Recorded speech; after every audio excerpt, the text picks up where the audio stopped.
बात ईरान के उस हथियार के जो इजराइल के लिए वर्षों से सिर दर्द बना हुआ है। हम बात कर रहे हैं हिजबुल्लाह की, जिसकी बारूदी सुरंग इजराइल में तबाही मचा रही है।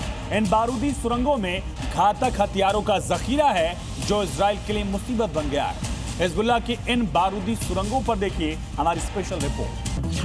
कैमरे पर हिजबुल्लाह का बारूदी अड्डा, जमीन के नीचे मौत का सामान।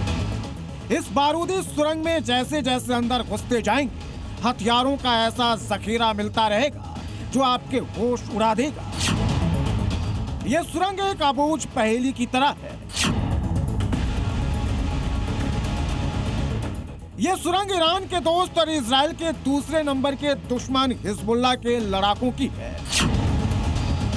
इसी ठिकाने में रखे हुए हथियारों से हिजबुल्लाह इजराइल की जमीन पर बारूद बरसाता है, ताबड़तोड़ हमले करता है।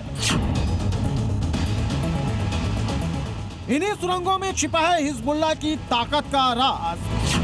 इन्हीं सुरंग में रखा है इजराइल पर हमले का सामान। यहीं बनती है इजराइल पर अटैक की रणनीति। लेबनान में इन्हीं सुरंगों को आईडीएफ के जवान सरगर्मी से तलाश रहे हैं, ढूंढ ढूंढ कर तबाह कर रहे हैं। इन्हीं सुरंगों में हिजबुल्लाह के लड़ाके बैठे हैं। ये सुरंगें नहीं बल्कि हिजबुल्लाह का सैन्य ठिकाना है, सैन्य नेटवर्क है।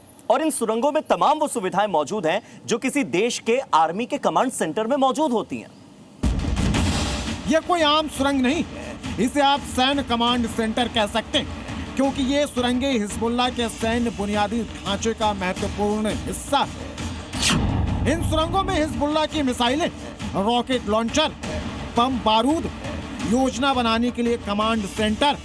कई सुरंगों में barrack, kitchen, bathroom, shower, ventilation system, बिजली, पानी की टंकी और मेडिकल क्लिनिक जैसी सुविधाएं हैं। कुछ सुरंगें पहाड़ी चट्टानों में 40 से 100 मीटर या उससे ज्यादा गहरी है। बताया जाता है कि इन सुरंगों का निर्माण 1980 के दशक में शुरू हुआ था। 2006 के युद्ध में हिजबुल्लाह ने इन सुरंगों के दम पर ही इजराइल पर जोरदार हमले किए थे, जो इस युद्ध में भी जारी है। कुछ रिपोर्ट बताती है कि ये सुरंगें ईरान और उत्तर कोरिया की मदद से बनाई गई। हिजबुल्लाह की ज्यादातर सुरंगें दक्षिण लेबनान में है। ये वो इलाका है जो इजराइल के बॉर्डर से मिलता है। यहाँ कोई एक दो सुरंग नहीं, बल्कि ऐसी सुरंग इस इलाके में भरी पड़ी है